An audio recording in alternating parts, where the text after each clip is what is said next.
In this problem, we have a pump that has a power input of 20 kilowatts with an efficiency of 80% that pumps water from a lake to a nearby pool, and the volumetric flow rate of the water is 50 liters per second, and it flows through a constant diameter pipe.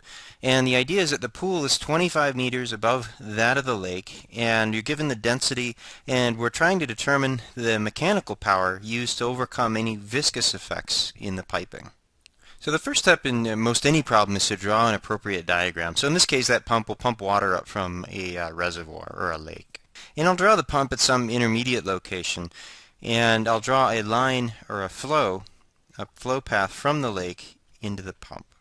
The pump then moves water into this reservoir that's located 25 meters above that of the lake. And now let's determine the minimum amount of power needed to raise the water. We're going to neglect friction in this case. And let's raise the water from point 1 all the way up to the reservoir at point 2.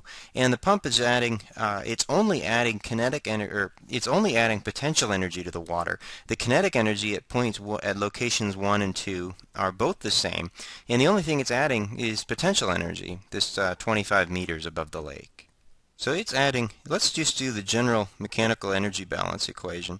And so we'll say delta E mechanical is equal to m dot, which is the mass flow rate of the water through the pump, times 1 over rho times any pressure difference, plus 1/2 times any velocity difference, each term squared, times g delta z. You'll notice the pressure at both 1 and 2 is atmospheric pressure, so the difference in those cancels out. The velocity at 1 and 2 is 0, or if we chose two different points within the pipe, the two velocities are the same, so this term cancels out. And the rate in which mechanical energy goes into the fluid, again, is just its increase in potential energy. The mass flow rate is equal, m dot is equal to the density of the water times its volumetric flow rate. So if I plug in numbers, we've got a density of 1 kilogram per liter times a volumetric flow rate of 50 liters per second. Yeah, so that leaves us with a mass flow rate of 50 kilograms per second. So if I plug in numbers for the mechanical energy equation, I'll come up with 50 kilograms per second for m dot times g times delta z, which is 25 meters.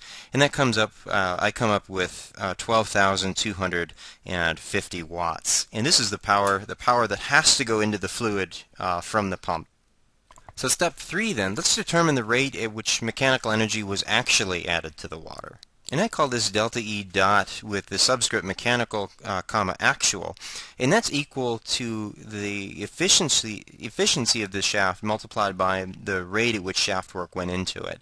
And in this case, the shaft work going into it is 20 kilowatts. So 16,000 watts was actually added to the water, but the minimum amount was only 12,250 watts. And the difference between these, the reason it's higher, is because of the viscous effects in the piping.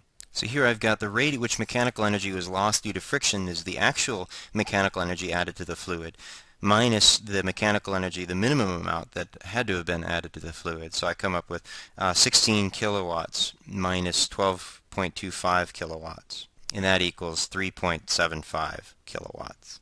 So close to 4 kilowatts was lost due to viscous effects while pumping the fluid through the pipe.